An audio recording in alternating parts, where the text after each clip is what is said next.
Good morning, everyone. My name is Reese, and I'm a student at UVM. So, while I'm at Bailey Howe Library on Monday afternoon, a group of students approached the table my friends and I were working at.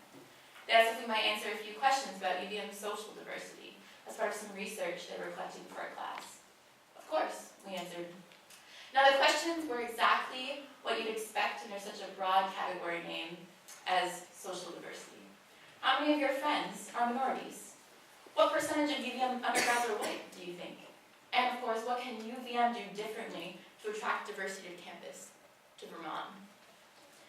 Hearing these questions and thinking too of UVM's fall 2013 student body diversity stats, I try to put aside the fact that UVM seems to regard the increase of diversity by simplifying the student body bubble statistics down to percentages of race alone.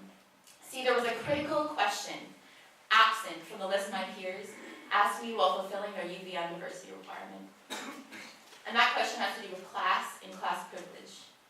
But before I talk about that question, I want to briefly mention diversity at UVM. You see, UVM has a commitment to diversity statement, which can be found online, of course. It states that the University of Vermont commits to remaining actively engaged in the ongoing process of educating ourselves on the social and systemic structures that perpetuate oppression. And active exploration, regardless of individual starting points, leads to growth. Creating an environment that welcomes and includes all members of our community remains an important goal of UVM. The vision to be among the nation's premier small research universities can only be achieved if UVM builds a diverse and globally aware university community, sustained by an inclusive, supportive, and socially just climate. Well done, UVM, right? What a beautiful, beautiful statement. In fact, I appreciated that diversity statement so much while in high school that these principles became an integral part of my decision to attend the University of Vermont. By this year, which marks the beginning of my third year at school, I've come to realize that for what it's worth, UVM might have a lot of big, expensive signs made up to reassure us of its commitment to diversity, but in institutional practice, it is lying. By continuing to raise tuition each year, and reinforcing UVM's championship title as #1 most expensive public university on the East Coast, the UVM administration and board of trustees themselves keep dealing out the very cards that create the corporate conditions of systemic oppression.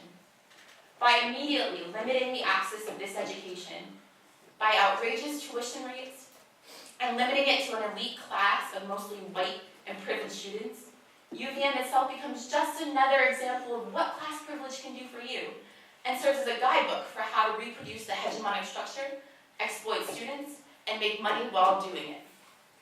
So wait, exploit students? Make money while doing it?